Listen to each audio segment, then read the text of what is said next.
یہ اسراف اور حد سے گزرنا یہ تو رہے گا ہی اس میں، کیونکہ یہ سب اس کے لوازمات ہیں، سب اسی لیے کرتے ہیں کہ لوگ دیکھیں گے تو ہمارا نام ہوگا، ہمارا فائنانشیل اسٹیٹس بڑا ہوگا، تو وہ تمام چیزیں تو آنی ہی ہیں۔ شاہد معین صاحب، اس کے دلائل وہ ہیں کہ جہیز جائز ہے کیونکہ اللہ کے نبی نے دیا تھا۔ جو بڑے لوگوں نے، بڑے محقق علماء نے جو یہ بات کہی ہے کہ، اور مفتی صاحب نے، مولانا مصباحی صاحب نے یہ بات کہی کہ اگر ہدیہ ہے، اس میں کوئی بھی چیز خارج سے نہیں آ رہی ہے تو اس کی اجازت ہے، اور ہدیے پر جو ثواب ہے وہ ہے۔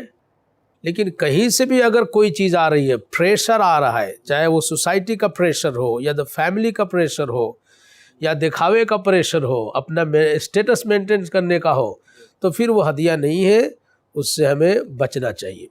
بیچ میں ایک بات آئی تھی حضرت فاطمہ رضی اللہ تعالیٰ عنہ کی، تو اس سلسلے میں ایک روایت ملتی ہے طبرانی وغیرہ کی، تو اس سے جو ثبوت ملتا ہے کہ ہاں اللہ کے نبی نے دیا تھا، وہ ضروری چیزیں تھیں۔ ایک بات تو یہ ہے کہ ضروری چیزیں تھیں، استعمال کی چیزیں، استعمال کی چیزیں جو بیئر نیڈز کہے جاتے ہیں انگلش کے اندر، وہ تھی۔ دوسری بات یہ ہے کہ اسی طرح کی مضبوط دلیل سے یہ بات بھی ثابت ہوتی ہے کہ حضرت علی رضی اللہ تعالیٰ عنہ کو آپ صلی اللہ علیہ وسلم نے اپنی کفالت میں لے لیا تھا۔ فائنینشل سپورٹ پہلے سے حضرت علی رضی اللہ تعالیٰ عنہ کا آپ صلی اللہ علیہ وسلم کی طرف سے تھا۔ So now there is a turning point of life. He is going to build his life. اب وہ زندگی کا ایک اہم موڑ آیا ہے، تو وہاں پہ آپ صلی اللہ علیہ وسلم نے اور خصوصی تعاون کیا۔ اس میں آگے ایک بات یہ کہی جاتی ہے کہ حضرت علی رضی اللہ تعالیٰ عنہ کا ایک زرہ بھی آپ صلی اللہ علیہ وسلم نے فروخت کروا دیا، اور یہ سامان بھی اسی کی قیمت سے خرید کر دیا۔ تو جہاں کئی پہلو نکلتے ہیں، تو ایک پہلو کو ہم بنیاد نہیں بنا سکتے، انسسٹنس کے ساتھ، ضد کے ساتھ نہیں بنا سکتے۔ جواز کے لیے یہ حدیث دلیل نہیں بن سکتی۔ جواز کے لیے ایک منٹ سنت جہیز کے جواز کو دیکھیے، آپ خلط ملط کر کے بحث کو اس سے جواز پیدا نہ کریں۔ دو الگ الگ اس کو آپ کلیئر کیجئے۔ ایک منٹ، دو الگ الگ باتیں ہیں۔ ایک یہ کہ کیا باپ اپنی بیٹی کو کچھ ہدیہ تحفہ دے سکتا ہے؟ نہیں، یہ ایک الگ مسئلہ ہے۔ رسول اکرم صلی اللہ علیہ وسلم نے حضرت فاطمہ کو جہیز دیا تھا یا جہیز بطور ہدیہ تحفہ دیا تھا، یہ ایک الگ مسئلہ ہے، دو الگ الگ باتیں ہیں۔ لیکن یہ درست نہیں ہے کہ رسول اکرم نے حضرت فاطمہ کو جہیز دیا تھا۔ جو چیزیں بھی دی گئی تھیں وہ جیسا کہ فرمایا، ایک تو حضرت علی رضی اللہ تعالیٰ عنہ آپ کی کفالت میں تھے جی، لیکن پھر اس بات کی صراحت موجود ہے کہ حضرت علی کی ذرا بکوا کر رسول اکرم نے جی، اور اسی سے یہ سارا سامان خریدا گیا، اخراجات پورے کیے گئے تھے۔ تو آپ نے ان کو ہدیے کے طور پر بھی کوئی ایسی چیز نہیں دی تھی، اس کا کوئی ثبوت نہیں ہے۔ علی ہی کا مال تھا۔ اگر ہم آپ کی بات مان بھی لیتے ہیں، رسول کے ساتھ ہی رہتے تھے، اگر ہم آپ کی یہ بات مان بھی لیتے ہیں کہ اس میں خرچہ حضرت علی کا ہوا تھا، تو اس سے یہ کہاں ثابت ہوا؟ آپ زیادہ زیادہ یہ ثابت ہوا کہ سنت نہیں۔ چلیے ہم آپ کی بات تھوڑی دیر کے لیے مان لیتے ہیں، اتنا مان تھوڑی دیر کے لیے نہیں، یہی بات ماننا ہے، یہی بات ماننا ہے کہ یہ رسول اکرم کا نام مت لیجیے۔ آپ ہدیہ دیجیے، ہدیہ دے، انہوں نے ایک منٹ سن لیجیے، ہدیہ دینے میں کوئی اعتراض نہیں ہے، آپ ہدیہ دیجیے، تحفہ دیجیے، کوئی بھی دے سکتا ہے، لیکن ہدیہ تحفہ رسول اکرم کے ساتھ لگا کر اس کو جہیز کا ٹائٹل لگا دینا، یہ صحیح نہیں ہے۔ یہ آپ کی بات اس میں ایک چیز یہ کر دوں میں، ٹھیک ہے، پہلی چیز تو یہ آپ ہی کی باری ہے، تھوڑا سا ان کو بھی کلیئر کر دیجیے، اس کے بعد آپ کے پاس آتا ہوں۔ چلیے سر آپ بولیے۔ دیکھیے، سب سے پہلی چیز تو یہ کہ حضرت علی رضی اللہ تعالیٰ کا جو معاملہ ہے وہ اللہ کے رسول کے ساتھ رہتے تھے، آپ کی کفالت میں تھے، اور انہوں نے خود شادی کروائی۔ دوسری چیز یہ کہ موجودہ زمانے میں ہم جب جہیز کی اصطلاح استعمال کرتے ہیں تو اس کے ساتھ لڑکی کا اور لڑکی کے گھر والوں کا استحصال وابستہ ہوتا ہے، تو اس اصطلاح کو ہم غیر ضروری طور پر اس واقعے سے اس کا انتباہ کرنا میرے خیال سے غیر عقلی ہے۔ پہلی چیز تو یہ ہے کہ بھائی جو موجودہ دور کا جہیز ہے یہ ایک بہت بڑی لعنت ہے۔ عام طور پر یہ جو جہیز ہے زبردستی مانگا جاتا ہے، اس کی موجودہ جو صورت ہے وہ ہمارے سماج کے شریف لوگوں نے یہ نکالی ہے کہ مسجد میں عقد، انہوں نے اس کو غلط کہا ہے کہ مانگنا غلط کہتے ہیں، ہے نا، مسجد میں عقد اور 5 لاکھ نقد، یہ جو صورتحال ابھی بن گئی ہے اس کے لیے کوئی جواز کہیں سے نہیں نکالا جا سکتا. مسجد میں عقد اور 5 لاکھ نقد, یعنی کہ پیسے تو پیچھے سے لیں گے, جہیز تو پیچھے سے لیں گے, اور سماج میں دکھاوے کے لیے مسجد میں سیدھا سادہ عقد کروائیں گے, اور کسی کو پتہ ہی نہیں چلے گا کہ کہاں سے جو پلاٹ خریدا گیا, کہاں سے نقدی جو ہے سو ٹرانسفر کی گئی بینک میں. تو میرے خیال میں جہیز کا جو مدعا ہے راست اس پر ہم کو آنا چاہیے. اس کے لیے کہیں سے کسی بھی طرح کی کوئی دلیل اخذ نہیں کی جا سکتی, حاصل نہیں کی جا سکتی. ایک چیز میں آپ کے سامنے رکھوں, 80 کے دہائے میں جتنے بھی خواتین کے قتل ہوتے تھے, بڑا ہی عجیب المیہ تھا کہ سارے کے سارے کچن میں اسٹو جلاتے ہوئے پھٹنے سے ہو جاتے تھے. سر یہ ابھی نقصانات کے ایک منٹ میں اس پہ آؤں گا. تو میرے خیال سے یہ جو دلیل بہت پہلے سے چل رہی ہے, اس پر لوگ کہتے ہیں بھائی حضرت فاطمہ رضی اللہ عنہا کا جہیز وغیرہ, میرے خیال سے اب اس کو ختم کر دینا چاہیے. اس پر اس کو جہیز کے لیے نہ تو استعمال کیا سکتا ہے, جواز بنایا جا سکتا. ہاں آپ بتائیے, جواب دیجیے اس کا. یہ خواہ مخواہ ہم لوگ لفظوں کے کھیل میں پھنس رہے ہیں.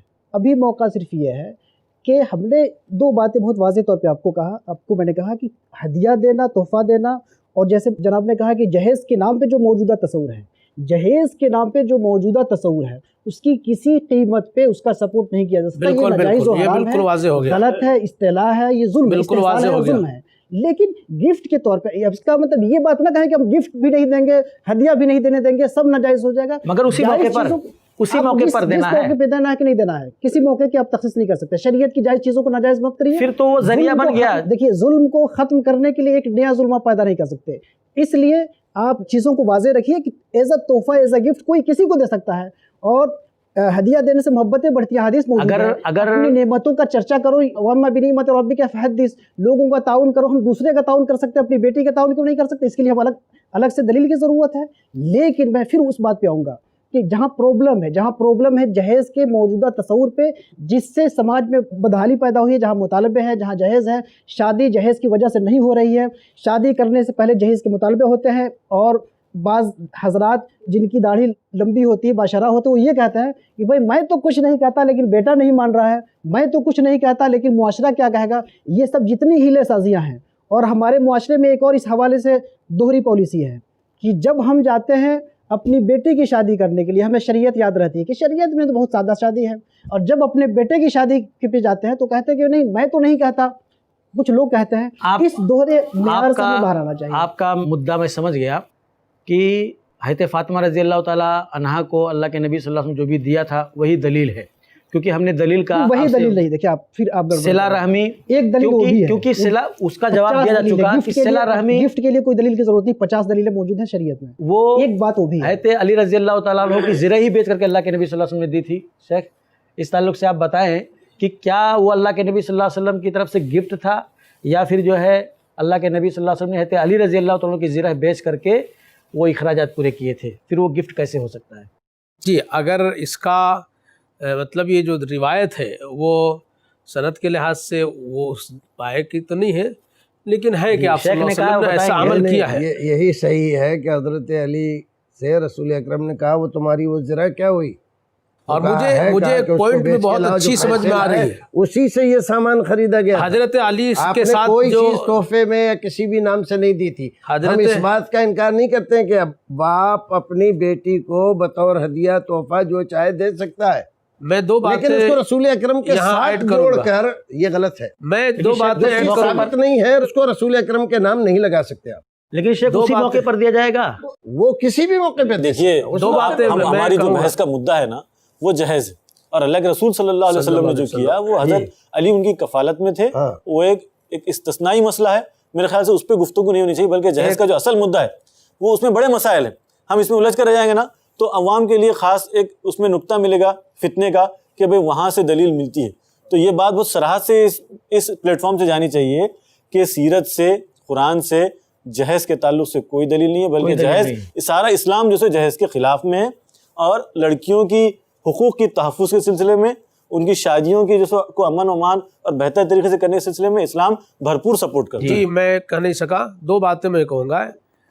ایک بات تو یہ ہے کہ جب ایک کوئی چیز کامن ہوتی ہے شریعت میں, جیسے ہدیہ کا ثبوت ہے, بخاری شریف کی حدیث ہے, تم ہدیہ لو, exchange gifts and then exchange لو, ہدیہ آپس میں لو دو تو محبت بھی بٹے گی. تو یہ کبھی بھی کر سکتے ہیں, اور اس موقع پر بھی کر سکتے ہیں جیسا کہ مولانا نے کہا. لیکن اس موقع کے لیے اگر خاص کر لیا جاتا ہے تو شریعت کی ایک دلیل یہ ہے کہ جو چیز کسی خاص موقع کے لیے نہیں تھی اس کو اس خاص موقع کے لیے اگر کیا جانے لگا تو پھر اس میں شر کا پہلو نکل جاتا ہے، ایک بات۔ اس لیے ہم یہ کہیں گے کہ اس کو خاص موقع سے روکے، اجتناب کرے تو اچھا ہے۔ دوسری بہت اہم بات یہ ہے کہ حضرت علی رضی اللہ تعالیٰ عنہ جب کفالت میں تھے آپ صلی اللہ علیہ وسلم کے، تو اس موقع پر آپ صلی اللہ علیہ وسلم نے زیرہ بچوا کر کے اور سامان خریدوایا۔ یہاں سے ایک بہت بڑا تصور اللہ کے نبی نے دیا کہ اس موڑ پر شادی کے موقع پر ایک انسان کو اپنی ذمہ داری کا احساس ہونا چاہیے۔ حالانکہ آپ صلی اللہ علیہ وسلم خود ہی کر دیتے، خود ہی کر دیتے آپ صلی اللہ علیہ وسلم، چونکہ پہلے سے کرتے آ رہے ہیں، لیکن اس موقع پر حضرت علی کا سامان بچوا کر کے اور پھر گھر کا سامان خریدوایا۔ اس سے امت کے نوجوانوں کو پیغام دیا، اور میں زور دے کر کہتا ہوں کہ امت کے نوجوان اپنے اندر شرم محسوس کرے، سیلف رسپیکٹ، کہ وہ مرد ہیں، ان کو انتظام کرنا چاہیے، وہ اپنی بیوی سے مانگتے ہیں یا اس کے لیے زیادتیاں کرتے ہیں۔ نبی صلی اللہ علیہ وسلم نے اسی وقت بہت ہی فار سائٹڈ میسج دیا تھا۔ جی، ہم سب کو اس پر عمل کرنا چاہیے۔ جہیز کے مسئلے پر ابھی جو گفتگو ہماری ہوئی اس سے یہ ثابت ہوا کہ کوئی قرآن و سنت کے اندر اس کی دلیل نہیں ہے۔ حضرت فاطمہ رضی اللہ تعالیٰ عنہ کو اللہ کے نبی صلی اللہ علیہ وسلم نے جو کچھ بھی دیا تھا اس کی توضیحات ہو چکی ہیں کہ وہ آپ کے کفالت میں تھے، یا حضرت علی رضی اللہ تعالیٰ عنہ کی زیرہ بیچ کر کے اللہ کے نبی صلی اللہ علیہ وسلم نے ان تمام چیزوں کا انتظام کیا تھا۔ یہ بات یہاں پر کلیئر ہو گئی۔ اب ہم دوسرے نقطے کے اوپر آتے ہیں۔ ڈاکٹر صاحب، جہیز کا جو چلن ہے اور جس طرح سے مطالبے ہو رہے ہیں، اور اس مطالبے کو پورا کرنے کے لیے آخری حد تک باپ جانے کی کوشش کرتا ہے، کیونکہ اس کو اپنی بیٹی کا نکاح کرنا اس کی مجبوری ہے، قرضے بھی لیتا ہے، یہاں تک سنا ہے کہ لوگوں نے اپنی کڈنیاں بھی بیچی ہیں۔ بہت ہی تشویشناک صورتحال ہے، برین ہیمریج ہوتا ہے تو لوگوں کا۔ اس کے نقصانات کیا ہیں؟ اس کے نقصانات کچھ آپ جو ہے اس پر روشنی ڈالیے۔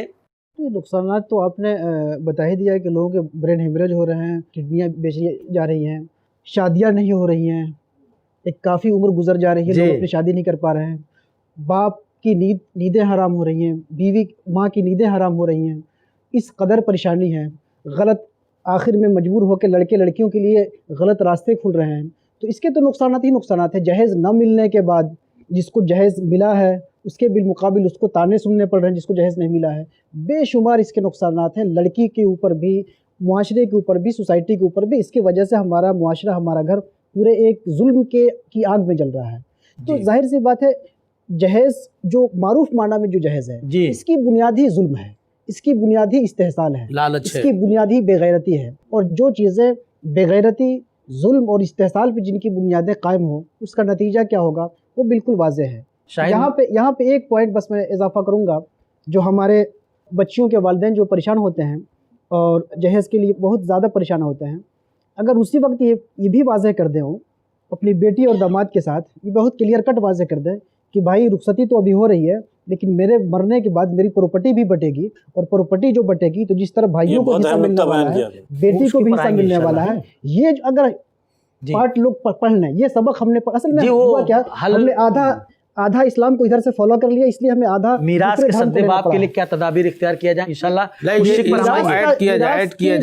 میراث دینا، یہ جہیز کا آدھا سد باب ہے، بلکہ 90% ٹھیک ہے، اس پر ہم آتے ہیں۔ اور نقصانات پر آپ کچھ روشنی ڈالیے۔ نقصانات میں ایک جو بڑا نقصان مجھے دکھا ہے دیہاتوں میں، کہ آج لوگ ایمان والے بھی سود اسکیم لے رہے اپنی الگ الگ بیٹیوں کے نام، کہ 5 سالوں کے بعد جب میری بچی اس عمر میں پہنچے گی تو اس کا یہ سود کا اتنا انتظام ہو چکا، پیسہ بینک سے ملے گا، ہم اس سے جو بچی کی شادی کر دیں گے۔ باضابطہ کچھ اسکیم بھی شادی کے نام پہ شروع ہوئے ہیں دیہاتوں میں جانتا ہوں۔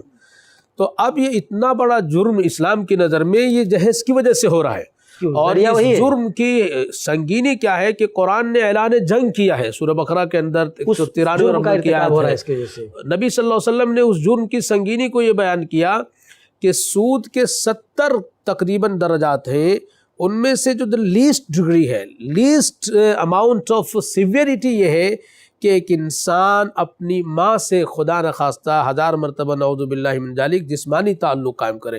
اتنے بڑے گناہ کا یہ دروازہ جہیز کی وجہ سے کھل گیا۔ دوسرا ایک منظر مجھے دیکھنے کو آتا ہے مسجدوں میں، مسجد میں ایک آدمی کھڑا ہوتا ہے اور روتا ہے، گڑگڑاتا ہے کہ میری بیٹی کا نکاح کرنا ہے، میرے پاس یہ نہیں ہے، یہ دو.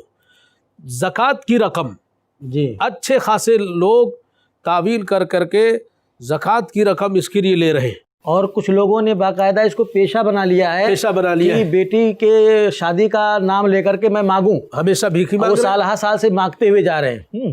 تو اس طرح کے نقصانات ہیں. اب اتنے سارے نقصانات کو دیکھ کر کے ایک رول یہ ہے، شریعت کا بھی رول ہے، اور جو انٹلیکچولز ہیں، جو سائیکولوجسٹ ہیں، وہ دانشوران سے وہ کہتے ہیں کہ بھائی دروازہ کیوں نہیں بند کر دیتے، ایفس اینڈ برڈز اگر سد مگر ذریعہ کر کے اس کو کیوں جاری کرتے ہو. سد اسلام کیا ذریعہ. کرتا ہے؟ سد باب کا قائل ہے کہ جب سنگینی بڑھ جائے تو تھوڑی چیزوں بہت کے بہت لیے بہت خوب. جو بیوٹیفل اس کا سین ہے اس کو دبا دو. بہترین نقطہ آپ نے پیش کیا. شیخ، نقصانات کے تعلق سے آپ کچھ بتائیے. نقصانات تو آپ تمام حضرات جانتے ہی ہیں، اور ہمارا سماج بھی جانتا ہے اس کے نقصانات کیا ہیں. بچیوں کی وقت پر شادی نہیں ہوتی. بہت جی. سارے لوگ جیسے آپ نے کہا کہ اس کے لیے مانگنے پر مجبور ہو جاتے ہیں. سماج میں برائیاں اس سے بڑھتی ہیں. بچی کی عمر بڑھنے لگتی ہے تو وہ اپنی جنسی ضرورت کو ادھر ادھر منہ مارتی ہے، لڑکا بھی مارتا ہے. جی. باپ، بہت سارے لوگ حج کرنے نہیں جاتے، حج ان پر فرض ہو گیا، یعنی لڑکی کی شادی کرنی ہے. ڈیلے کر. جتنے پیسے میں حج ہو جاتا ہے اس سے زیادہ پیسہ اس کا شادی میں لگ رہا ہے. جی جی جی. تو اس لیے وہ حج نہیں کر رہا ہے. غرض یہ کہ اس کی بہت ساری برائیاں ہیں. یہ ساری برائیاں آپ حضرات نے جو کچھ بھی بتلائی، ایک اور بات کی طرف آپ حضرات کی توجہ مبذول کرانا چاہتا ہوں. جی. بہت ضروری ہے، ہم جب اپنی بچی کی شادی کرنے کے لیے نکلتے ہیں، اس کا رشتہ ڈھونڈتے ہیں، تو ہم کیوں ایسے گھر کا انتخاب کرتے ہیں جو ہم سے مالی پوزیشن میں زیادہ ہو، جی. جو ہم سے مطالبہ کرے جہیز کا. اپنے جیسے آدمی یا اپنے سے کم حیثیت آدمی کے ساتھ اپنی لڑکی کی شادی کرنے کے لیے تیار کیوں نہیں ہوتے جو جہیز نہیں لے گا؟ مطلب آدمی اگر اپنے سے کمتر درجے کے خاندان کا انتخاب کرے گا تو شاید جہیز کی نوبت نہ آئے. کمتر درجہ اس معنی میں نہیں، مطلب مال و دولت کے اعتبار سے اتنی نہیں ہے.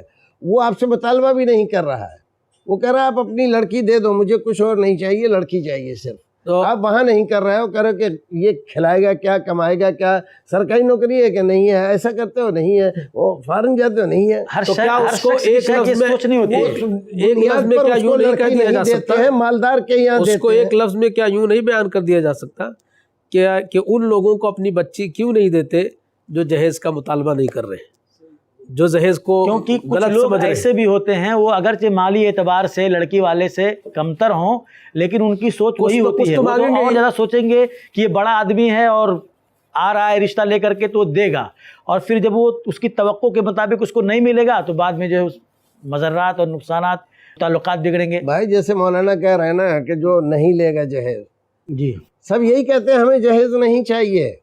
کچھ افراد تو آج بھی امت میں ہیں، جہیز نہیں چاہیے. پھر بعد میں بولتے کیوں نہیں دیے؟ لڑکی چلی گئی، وہ نہیں کہتا، وہ نہیں کہتا، تانے لیکن بولتے اس کی ساس تو اس کی زندگی حرام کر دیتی ہے. تانے بولیاں. لیکن گھر والوں شادی جب ہوتی ہے تو گھر والوں کا پورا مزاج پڑھ کر کے کیا جاتا ہے. مقابل ایسے خاندان کا انتخاب جس میں تانوں کا رواج نہیں ہے، اس سے شادی کیجیے. نقصانات پر جی ابھی ہم نے جو باتیں کی الحمدللہ وہ شادی سے پہلے والے نقصانات سمجھ میں آ گئے. ابھی جو جہیز مانگنے والا ہے نا، اس کو ہم کو کرمنلائز کرنا چاہیے. ابھی کی گفتگو میں ہم کو ایسا لگ رہا ہے کہ بھئی ہم نے لڑکی کے جو والد ہے وہ جہیز کیوں دے رہا ہے، اس پر ایسا سوال ہو رہا ہے. لڑکی جس گھر میں جاتی ہے جہیز کے ساتھ، وہ گھر ہوس کے پجاریوں کا ہوتا ہے. جو ہوس کا پجاری ہوتا ہے وہی ساس، سسر اور داماد جو سو جہیز مانگتے ہیں، اور یہ ہوس کی کبھی تکمیل نہیں ہو سکتی. عام طور پر جہیز لینے والے جو خاندان ہوتے ہیں وہ ان کے مطالبات لڑکی کے آنے کے بعد گھر میں پہلا بچہ ہونے، ڈیلیوری ہونے تک چلتے رہتے ہیں، اور کچھ خاندانوں میں تو اس سے زیادہ بھی ہیں. لوگ یہ سمجھتے ہیں کہ جہیز شادی کے وقت جو دیا گیا وہ تو ایک لڑکی کے باپ نے اپنے سینے پہ پتھر رکھ کر دے دیا، لیکن شادی کے بعد کا پورا 1 سال جب تک کہ پہلے بچے کی ڈیلیوری نہیں ہوتی، یہ لوگ سمجھتے ہیں کہ لڑکی کے تمام اخراجات لڑکی کا والد اٹھائے گا. تو میرے خیال سے یہ پوسٹ میرج یعنی شادی کے بعد والا جو پارٹ ہے وہ اور بھی زیادہ سنگین اور بھیانک نے ہے۔ شاید اسی پر کہا تھا پہلے بچے کی ولادت سے مطلب نہیں ہے، کفن دینا تجھے بھولے تھے ہم اسباب شادی میں۔ گھر والوں کو کوئی ضرورت ہوگی تو اس کو کہیں گے کہ جا اپنے سالوں میکے سے لے سالوں کر تک چلتا ہے۔ یہی جو طریقہ ہے نا اس میں بعد کوئی میں شک نہیں۔ ڈومیسٹک وائلنس میں کنورٹ ہو جاتا۔ جی میں ایک مدعے کی طرف آ رہا ہوں تھوڑا سا، سے پہلے ایک چیز اسی کے نقصانات میں ذیلی نقصان اس طرح ہے کہ یہ جو جہیز کا معاملہ ہے شادی کے بعد ڈومیسٹک وائلنس میں کنورٹ ہو جاتا، لڑکی کی پٹائی ہے نا، مارنا، اس کو تانے دینا وغیرہ۔ تو عام طور پر ایسا کہا جاتا ہے کہ سالانہ 8,000 سے زائد FIR اس پر درج ہوتی ہیں اسی معاملے کو لے کر۔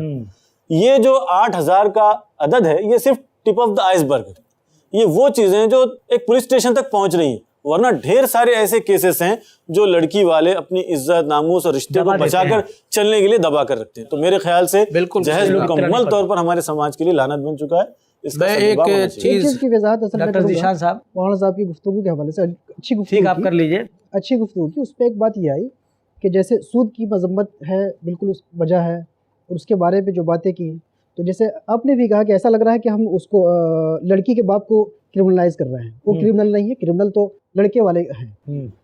لڑکی والا چونکہ ایک معاشرہ بنا ہوا ہے اس میں مجبور ہے، وہ تو سود دینا، یہ کوئی سود لینے والے تو واقعی طور پہ ظالم ہیں، لیکن کوئی شوق سے سود نہیں دیتا ہے۔ آپ نے ایک ظالم سماج اس جہیز کی وجہ سے بنایا ہوا ہے، جس کی وجہ سے لڑکی والا بیچارہ دل پہ پتھر باندھ کر کے سود کی بنیاد پہ قرض لینے پہ وہ مجبور ہو رہا ہے۔ ایسی صورت میں یہ بات مولانا زیادہ ہم سے واقف ہیں کہ فقہا نے اس کو واضح کیا ہے کہ اگر کوئی مجبوری میں سود دے رہا ہے تو اس سود کی جو مذمتیں وارد ہوئی ہیں اس پر وارد نہیں ہو چکے، وہ تو بیچارہ مجبور ہے نا، اس کا تو گلا کاٹا جا رہا ہے۔ بلکہ یہ مذمتیں اور یہ رسوائیاں بھی یہ بالواسطہ طور پر اس کے اوپر جا رہی ہیں کہ کیا اس کے لیے اس طرح سے قرض لینا اور پھر اس پر سود بھرنا یہ جائز ہے؟ میں یہ کہوں گا، اور خاص طور سے جو آج کل کے سماج کے لیڈرز ہیں، بہت سی تنظیمیں ایسا کرتی ہیں، شادی مدد کے لیے فنڈ جمع کرتی ہیں اور شادی کرواتی ہیں۔ شیخ وہ جائز ہے کہ نہیں جائز ہے؟ ایک سیکنڈ، ان لوگوں سے میں یہ کہوں گا کہ آپ شادی سے اس رواج کو ختم کرنے میں اپنا لیڈرشپ استعمال کیجیے۔ دوسری بات جو بہت اہم ہے کہ شادی کے اس جہیز کی وجہ سے جس چیز کی قرآن نے بہت سخت مذمت کی ہے اور جس کا بعض قبائل عرب میں وجود تھا کہ لڑکیوں کو زندہ درگور کر دیا کرتے تھے، آج کچھ حالات ایسے بھی ہیں کہ وہاں تک کی نوبت آ رہی ہے کہ آج لڑکیوں کو گھٹیا نظر سے ماں باپ دیکھنے لگے ہیں یا ایک پریشانی کی نظر سے۔ اس پر ذرا بحث ہو جاتی ہے کہ جہیز کے وجہ سے سود لینا دینا جائز ہے کہ ناجائز ہے؟ مجھے ایسا نہیں لگتا ہے کہ اس کے لیے اس کو جائز کہنا چاہیے۔ شیخ آپ کیا کہتے ہیں؟ نہیں کہنا چاہیے، اور جو بات بتائی کہ مجبوری ہے، مجبوری نہیں ہے۔ وہ ایسی جگہ شادی کر رہا ہے لڑکی کی جس کو اپنے اسٹیٹس سے اور لڑکی کے لیے سمجھ رہا ہے میری لڑکی یہاں پر کوئی کھائے گی پیے گی اور بڑے لوگ ہیں، ایسا نہیں ہے جس کے پاس کھانے کا نہیں ہے نا، جس کے پااس کھانے کا نہیں ہے وہ بھی جہیز لینے پہ تلا ہوا ہے، ٹھیک ہے، ایک آدھ ضلع ایسا ہو سکتا ہے لیکن پورے ملک کی بات کر رہے ہیں، ہم پورے ملک کی بات کر رہے ہیں، پورے ملک کے لیے آپ جواز کی صورت نکال دیں گے تو کل سے دھڑلے سے سود بازی ہونے لگے شادی کے لیے، کہیں گے مجبور ہے۔ ہم جس برائی کو ختم کرنا چاہتے ہیں اس کے لیے کوئی گنجائش نہیں رکھنا چاہیے۔ جی ہم آپ ہی کے ساتھ ہیں کہ اس برائی کو ختم کیا جائے، چونکہ یہ برائی ہو رہی ہے اس لڑکے والے کی طرف سے، اس کے ظالم لڑکے ہیں، یہ بھی شریک ہے، یہ بھی اسی جگہ کر رہا ہے شادی، لڑکی کو وہیں پر دے رہا ہے، لیکن دیکھیے اپنا اسٹیٹس ایسے رکھنے کے کیسز لیے۔ ہمارے سامنے ہیں کہ لڑکی لے کے بیٹھا ہوا ہے، اس کو رشتے نہیں مل رہے۔ مولانا آپ کسی کو گارنٹی نہیں دے سکتے کہ میں رشتہ کرا دوں گا۔ بھائی صاحب رشتے، یہ بات میں نہیں مانتا ہوں کہ رشتے نہیں مل رہے ہیں، وہ رشتے اس بنیاد پر نہیں مل رہے ہیں کہ وہ اپنے گاؤں سے نہیں نکلنا چاہتا، دور نہیں کروں گا بھائی، میں آپ آپشن کی بات کر رہے ہیں، دوسرے ضلع میں نہیں جاؤں گا، میں برادری سے باہر نہیں کروں گا۔ یہ بہت اچھی بات ہے کہ اگر بنیاد اللہ کے رسول کے دین پر عمل کرنا ہو جائے اب باقی ذاتیات اور تھوڑی دوری ختم ہو جائے تو اس کا انشاءاللہ حل نکل سکتا ہے۔ دیکھیے حل ہوں گے، اور میرے اپنے ذاتی تجربات ایسے ہیں، آپشن نہیں ہوتے ہیں اس کے لیے اتنے بڑے میں اس شخص کی بات کر رہا ہوں، میں اس باپ کی بات کر رہا ہوں جس کے پاس کوئی آپشن نہیں ہے، اس کی بیٹی جو ہے بوڑھی ہو رہی ہے، میں اس باپ کی بات کر رہا ہوں، اس باپ کی بات سد باپ کے لیے کیا کیا جائے؟ آپ سماج سے اس کی امداد کرائیے، زکوٰۃ کا مال اس کو دلوائیے، بیت المال سے اس کی امداد کرائیے، آپ سود جائز مت کیجیے اس کے لیے۔ جی موضوع کے آخری پوائنٹ پر آتے ہیں، سد باپ کے لیے کیا کیا جائے؟ یہ لعنت جو پنپ رہی ہے، پھل پھول رہی ہے، زندگیاں تباہ ہو رہی ہیں، دنیا جہان کے نقصانات سے سماج دوچار ہے، تو اس کے سدباب کے لیے کیا مؤثر اقدامات کیے جائیں، کیا تجاویز روبہ عمل لائی جائیں؟ یہ اس کے لیے دو چیزیں ہیں، اور ان دو سے پہلے ایک چیز ہے، اس بات پہ ہر مسلم کو جب اللہ و رسول کا اس نے کلمہ پڑھا ہے اور زبان سے ایمان لایا ہے تو یہ ایمان اس کے قلب میں راسخ ہونا چاہیے۔ سب سے پہلے اس کو یقین ہونا چاہیے کہ ہماری اس آخرت کی زندگی کے لیے بھی اور اس زندگی کے لیے بھی جو پیمانہ شریعت نے دیا ہے اسی میں ہماری دونوں دنیا کی کامیابی ہے۔ اس بات کا ایک یقینی کیفیت پیدا ہونا ضروری ہے کہ ذہن ہم سازی لوگ- کی جائے۔ ہاں ہم لوگ ذہن جو سازی کی جائے خاندانی اس کی۔ مسلمان ہو کے رہ گئے ہیں، اب ضروری ہے کہ شعوری مسلمان بنے، اپنے جی۔ معاشرے کو شعوری مسلمان بنائیں۔ جی نمبر شاید دو اچھا نمبر دو یہ کہ جہیز کی لعنت ہمارے معاشرے میں جس قدر ہے اس سے کہیں زیادہ بڑی لعنت ہے اپنی بیٹی کو میراث سے حق نہ دینا، اور اسی جی۔ لعنت کی وجہ سے یہ دوسری لعنت پیدا ہوئی ہے۔ میراث کو یقینی بنایا جائے، اس کے لیے تمام علماء کو، تمام مشائخ کو سب سے پہلے آنا چاہیے۔ بے شک بہت میراث اچھی کو آپ تجویز ہے۔ یقینی بنائیں گے تو انشاءاللہ جہیز کی لعنت 90% یا 80% لعنت یہ خود بخود ختم ہو جائے گی۔ اور تیسری بات یہ کہ ہمیں بہرحال ایک ذہن سازی اور کونسلنگ ہونی چاہیے جگہ جی، جگہ، ٹھیک ہے۔ جس کے ذریعہ ٹھیک، شاہد معین صاحب آپ سدباب کے لیے کیا کہہ رہے پہلی ہیں؟ بات جو مولانا نے کہی ہے کہ علماء اس کے لیے تیار ہو جائیں، تو علماء اس طرح سے تیار ہوں کہ وہ طے کر لیں کہ مجھے جہیز کا کچھ لینا ہی نہیں ہے، مطلب علماء اس میں پیش رفت کریں پہلے۔ اپنے طور پہ اپنے بیٹوں میں تو ہمارا راج ہے، ہمارے یہاں جو شادیاں ہیں بیٹیوں اس میں میں ہم اس کو مجبور ہیں، لیکن برت اپنے کر کے بیٹوں میں دکھائیں۔ تو ہمارا راج ہے۔ بالکل بالکل تو بیٹوں کی جب بات آتی ہے تو ایک دم کر لے کہ بھائی آپ کو اگر شادی کرنی ہے تو نبی صلی اللہ علیہ وسلم کے طریقے پر کرنی ہے، ہم آپ کا کوئی سامان آنے نہیں دیں گے۔ آپ کو شوق ہے، آپ بیٹی کو پیسے دیجئے، میراث میں بانٹ کے دیجئے، بینک کے کھاتے میں ڈال دیجئے جب چاہے، اس موقع پر آپ کو کچھ بھی نہیں لانا ہے، ہم آپ کا کچھ بھی نہیں رکھیں گے۔ دوسری بات یہ ہے، اور ایسا ہوتا ہے جو لوگ کرنا چاہ رہے ہیں کر رہے ہیں، میں جانتا ہوں۔ دوسری کہ ہر آدمی اس کو فکر کڑھن دین 5 وقت کی نمازوں کا ہی نام نہیں ہے، وہ بہت اہم ہے نماز روزے، لیکن سماج میں دین کو فٹ کرنا یہ بھی بہت اہم کام ہے، اور اس کے لیے نبی صلی اللہ علیہ وسلم نے بہت محنت کی ہے۔ تو ہم اپنے دوستوں میں، اپنے پڑوس میں، اپنے رشتہ داروں میں اس کی تشکیل کرتے رہیں، چلتے پھر کس کی بات چلائے کہ آپ کے 4 بچے ہیں نا، نہیں، آپ آپ کے نے بچے ایک جو بات فرمائی پہلے کہ جی۔ کوئی آدمی مطلب ہم نے کہیں پر رشتہ کیا، ہم اس سے کہہ رہے ہیں کہ ہم کوئی چیز نہیں لیں گے، کوئی چیز نہیں لے جائیں گے، اور وہ دینا چاہ رہا ہے، تو شرعی اعتبار سے کیا اس کو غلط کہا جائے گا؟ جی میں اس لیے کہہ رہا ہوں کیا سد یہ اس باپ میں اس کی بے عزتی نہیں ہے؟ نہیں سوال ہو گیا آپ کا؟ کیا تو ایک منٹ، جب جی باپ اپنی بیٹی کو کچھ دے رہا ہے، ہم نے مانگا نہیں ہے، ہم نے اس سے کہہ دیا ہمیں کوئی جہیز نہیں چاہیے، ہم نے صرف رشتہ کیا ہے تمہاری بیٹی اور یہی ہمارے لیے جہیز ہے، اور اس سے علاوہ ہمیں کچھ نہیں چاہیے، لیکن وہ اپنی بیٹی کو کچھ دینا چاہ رہا ہے، ہم کہہ رہے ہیں نہیں بالکل نہیں، تم دو گے ہم نہیں لیں گے، اور وہیں پر بارات جو لوگ گئے ہوئے ہیں اس کے سامان کو پھینک رہے ہیں، ہٹاؤ یہاں سے، اور ہم نہیں لے جائیں گے، ایسے کچھ واقعات ہوئے ہیں۔ کیا یہ شرعی طور پر اس کی بے عزتی نہیں ہے؟ یہ جی۔ دراصل تقویٰ کی وہ میٹنگ ہے۔ ایک سیکنڈ تو ہم نے جب یہ بات طے کر لی ہے کہ یہ چیز اتنی زیادہ خطرناک ہے معاشرے کے لیے، شادی تو ایک سیکنڈ میں ہوتی نہیں ہے، شادی سے پہلے بات چلتی ہے، تو ہم پہلے ہی سے یہ بات کر لیں کہ بھائی ہمارے یہاں لین دین نہیں ہوگا، آپ اس دن بالکل ہم نے سب کچھ کر لیا، ہاں سب کر لیا، سب کچھ کہہ دیا ہم نے، اب اس لیکن کے پھر بعد بھی ایک منٹ، اب پھر بھی نہیں آپ یہ نے دے سوال رہا کر ہے، لیا ہے، سوال تو آپ کیا کا اس کی بے عزتی؟ سوال اپنا دہرائے، جواب دینے دیں۔ جو آپ نے سوال کیا ہے کہ اب بیچارے نے لا کے ڈال دیا قدموں پہ، اب ہم وہاں پہ برات ظاہر کریں، لوگوں کو بتائیں کہ دیکھیے ہم نے بار بار کہا تھا اور ہم نے لکھ کے بھی دیا تھا کہ بھائی ہمیں جہاں جہیز نہیں چاہیے، ہمیں کچھ بھی نہیں چاہیے، لیکن جب یہ لا کے دے دیے ہیں، اب ان کا دل چاہتا ہے، ان کا دل جانتا ہے، خدا نخواستہ انہوں نے دکھاوے کے لیے کیا ہے، اللہ ان کو پکڑیں گے، جی۔ میں اس سے بری ہوں، یہ بات ہونی چاہیے۔ اور مجھے ایک عالم نے جو میرا شاگرد ہے انہوں نے کہا کہ ہم نے لکھ کر کے اپنے لوگوں کو یہ بات کہی ہے کہ میرے یہاں کچھ بھی نہیں آنا چاہیے آپ کا، تو لوگوں کو یہ پیغام ملنا چاہیے کہ ہاں اس کی مخالفت ہوئی ہے۔ نہیں، یہ مسئلہ ہی صحیح نہیں ہے کہ اگر وہ خود سے دے رہا ہے تو اللہ کیا پکڑا جائے؟ کیوں پکڑا جائے گا؟ بھائی ہدیہ دے رہا ہے، تحفے دے کر میں نے یہ نہیں کہا کہ اللہ کیا پکڑا جائے گا، میں نے یہ کہا، نہیں آپ سن نہیں سکے، شاید آپ سن نہیں سکے، میں نے یہ کہا میں بری ہوں، اگر یہ خود سے دے رہے ہیں تو یہ اللہ کے یہاں پکڑے جائیں گے۔ نہیں، میں نے یہ کہا کہ میں نے تو مطالبہ نہیں کیا اور آپ دے رہے، تو میں آپ کی دل شکنی بھی نہیں کرتا، لیکن اگر آپ نے دکھاوے کے لیے دیا ہے تو آئیے آپ کا اور اللہ کا معاملہ ہے. جی یہ میں نے کہا. ابھی ہم اگر آپ آگے بڑھاتے ہیں. نہیں میں نے کہا، میں نے یہ بات معاملہ ہے، اگر دکھاوے کے لیے آپ نے کیا ہے تو یہ غلط کیا آپ نے. سر آپ جو ہے نقصانات پر مزید اگر کچھ اس میں اضافہ کرنا چاہیں تو. نقصانات تو ویسے آگے ہیں، کیونکہ مختصر میں کیجئے، ہم کو بارات کے اوپر بھی بات کرنا ہے. ٹائم شاید بارات جانی بھی ہے کہیں. نقصانات کے بجائے میں اس کے حل کے سلسلے میں ایک بات یہ رکھنا آپ کو چاہوں گا. جانی ہو ہاں فرمائیے. ہے نا، نقصانات کی وجہ اس کے حل کے سلسلے میں ایک بات رکھنا چاہوں گا.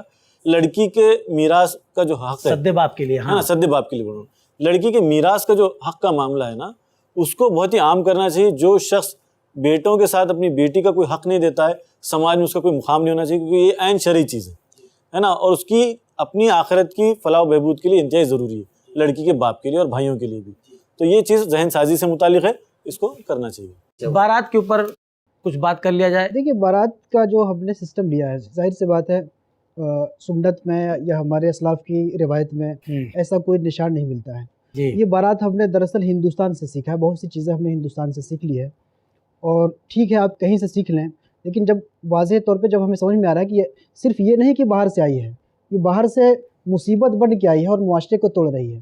لہٰذا اس بارات کو جتنی جلدی ہم ختم کر سکیں، جتنا کم کر سکیں یہ کریں.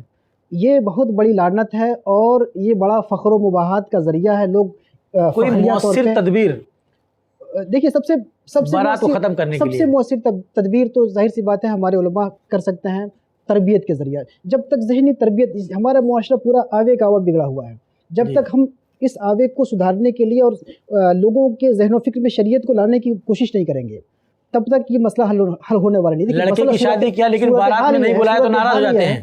صورتحال یہ ہے کہ کلاشم کلاش ہے وہ، لیکن وہ بھی چاہتا ہے کہ ہمارے دروازے پہ 200 بارات آ جائیں. ابھی تازہ ایک واقعے سے گزرا، انہوں نے مجھے بھی دعوت دی تھی، میں نہیں گیا.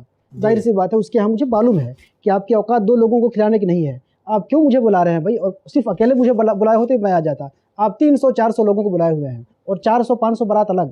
یہ کون کر رہا ہے؟ جس کے پاس 1 روپے نہیں، قرض در قرض لے کر کے اپنے اوپر مصیبت پیدا کیا ہوا ہے. ذہن سازی کرنی چاہیے. اس میں ایک مصیبت تو ہم اپنے اوپر خود لیتے ہیں، اور دوسرا ہم اس معاشرے سے کہتے ہیں، اس سماج سے ہماری گزارش ہے کہ جو اپنے یہاں کسی کو دعوت کھلا دیتا ہے وہ اس بات کا امیدوار رہتا ہے کہ میں بھی اس کے یہاں دعوت کھاؤں گا. اس دعوت کا زبردستی تبادلہ اس کو بند کریے. یہ دعوت سنت نہیں ہے. اس طرح کی دعوت تبادلہ والی، یہ تو رشوت خوری والی چیز ہے، اس سے ہمیں باہر آنا چاہیے.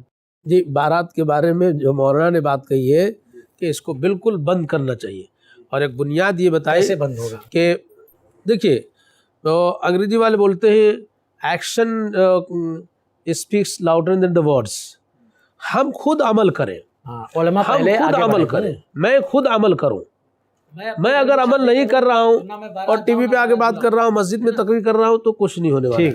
اور ایک بات جو یہ بتائی ہے مولانا نے کہ دعوت کا ایکسچینج، کہ ہم اس لیے آپ کو دعوت دے رہے ہیں کہ آپ کو بھی ہمیں دینا ہے، تو ایسی دعوت ہی غلط ہے.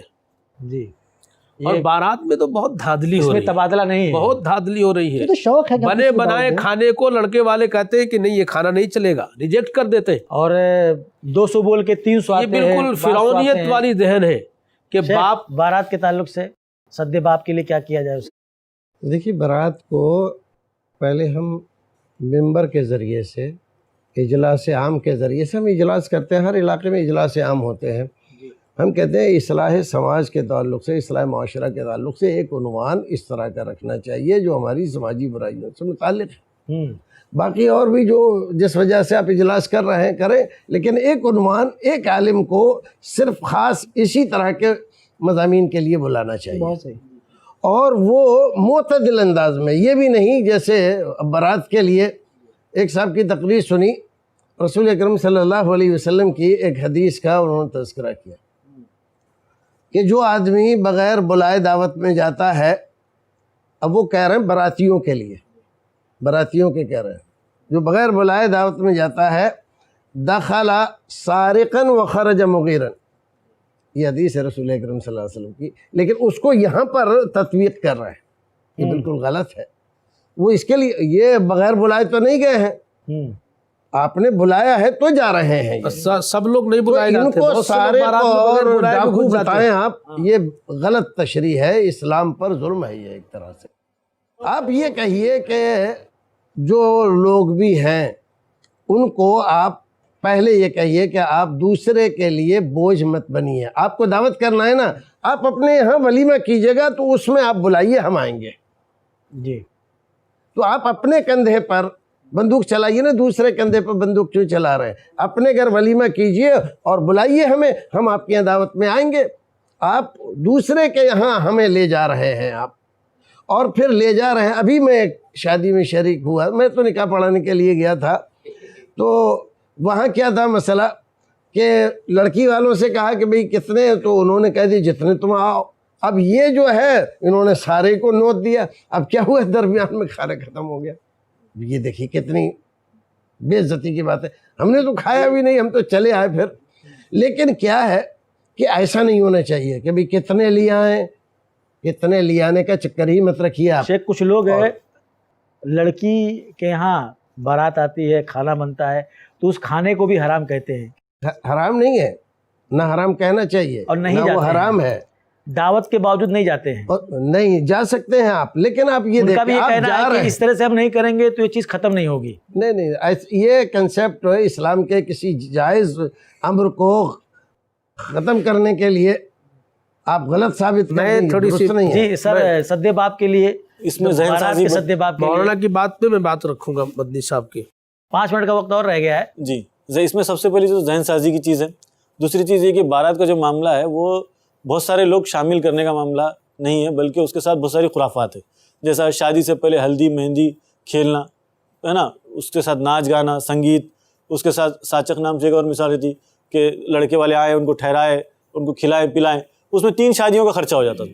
ایک وقت کی ایک محفل کا جو خرچ ہو سکتا تھا وہ پوری 3 شادیوں میں اس میں کا خرچ سمیٹ جاتا ہے۔ تو میرے خیال سے یہ بارات کا سسٹم بند ہونا چاہیے، جو لوگ شریک ہوتے ہیں وہ خود اس سے غیرت کرنا چاہیے کہ یہ سماج کے لیے ناسور ہے۔ تو یہ صرف اور صرف ذہن سازی کا مسئلہ ہے، عمل سے ہم پیش کریں گے تب یہ مسئلہ حل ہوگا، ورنہ میرے خیال سے صرف خال اور خیل سے یہ معاملہ حل ہونے والا نہیں ہے۔ کہہ رہے تھے تو حضرت نے فرمایا کہ وہ حدیث دخل سارقا وخرج مغیرا، جی، تو جزوی طور پہ تو حکم نہیں لگایا جا سکتا ہر بارات کے بارے میں۔ اگر جیسے کچھ جگہوں پہ ایسا ہے کہ لینے جانا ہے، لڑکی والے پہنچا نہیں سکتے، سنت تو یہ کہ لڑکی والے پہنچا دے مان لی، لیکن نہیں آ سکتے، اب ادھر سے لینے جا رہے ہیں استقبال میں، گھر والے جا رہے، یہ سب ٹھیک ہے۔ لیکن ایسا ہوتا ہے کہ مشورے سے کہ بھائی کتنا لائیں گے، 50 لے، بہت لائیے، اچھی خوشی کی بات، پتہ چلا 100 لے کے چلے گئے، کچھ لوگوں کو دعوت بھی نہیں دی، معلوم ہو گھس گئے۔ یہاں ممبئی میں ایک بہت اچھے صحافی ہیں، انہوں نے مجھے بتایا کہ میں نے شالیمار میں رکھا تھا، اچھے صحافی ہیں، لکھتے ہیں، کہا کہ میں تو پھنس گیا، اتنے کھانا بنایا تھا اس سے آدھے سے زیادہ لوگ آ گئے۔ تو یہ ہے جزوی طور پہ جو لوگ گھس گئے ہیں یا ذمہ دار نے جو بات کہی ہے اس سے زیادہ آ گئے ہیں اور منع نہیں کیا ہے آپ نے، تو وہ غلط ہے۔ اور بخاری شریف کے اندر یہ حدیث موجود ہے، آپ صلی اللہ علیہ وسلم سے، آپ صلی اللہ علیہ وسلم کو دعوت دی جا رہی ہے اور آپ صلی اللہ علیہ وسلم کے ساتھ کوئی چلا گیا ہے، تو آپ اس دسترخوان پہ بیٹھنے سے پہلے کہہ رہے ہیں کہ اس کو میں لے آیا ہوں، اجازت ہے، اللہ کے نبی کے ساتھ جانے والا، اللہ کے نبی اجازت مانگ رہے ہیں۔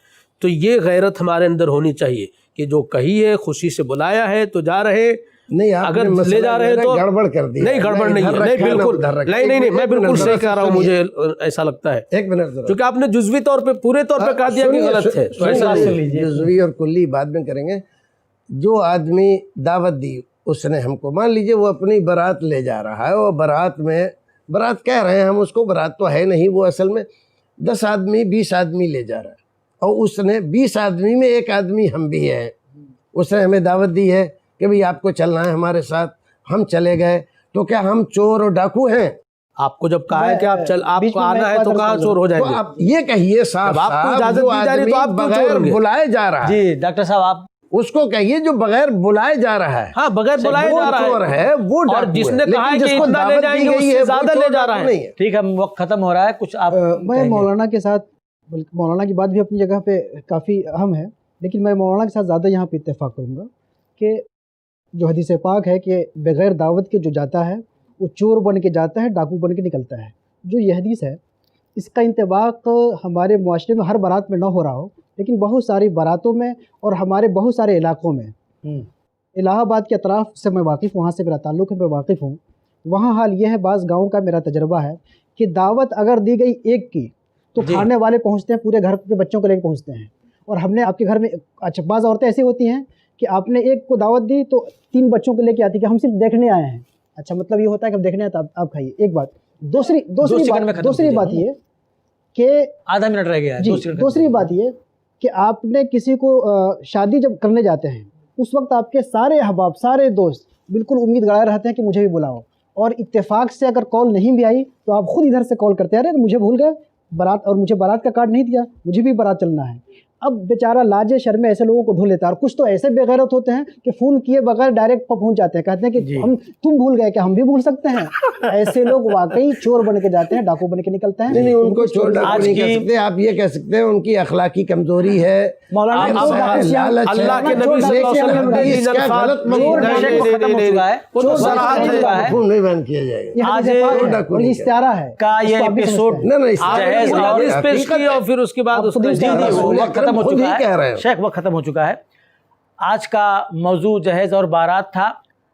جہیز اور بارات پر ہمارے علماء کرام کی گفتگو کا خلاصہ یہ ہے کہ یقیناً جہیز اور بارات یہ سماج کا ناسور ہیں اور بہت بڑی لعنت ہیں.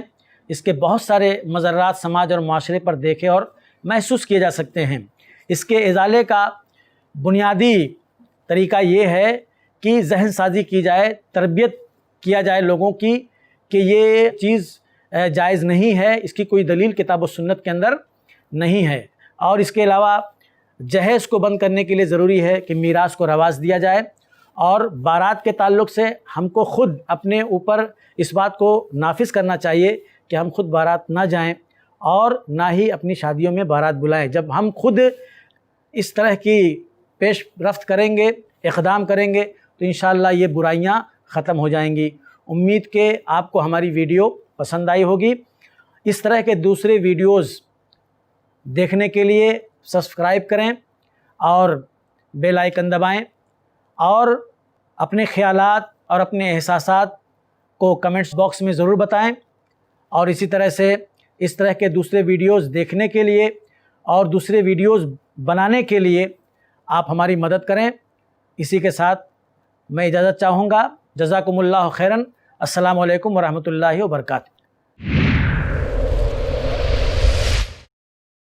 ایسے ہی اور ویڈیوز بنانے میں ہماری مدد کریں. i+ TV کو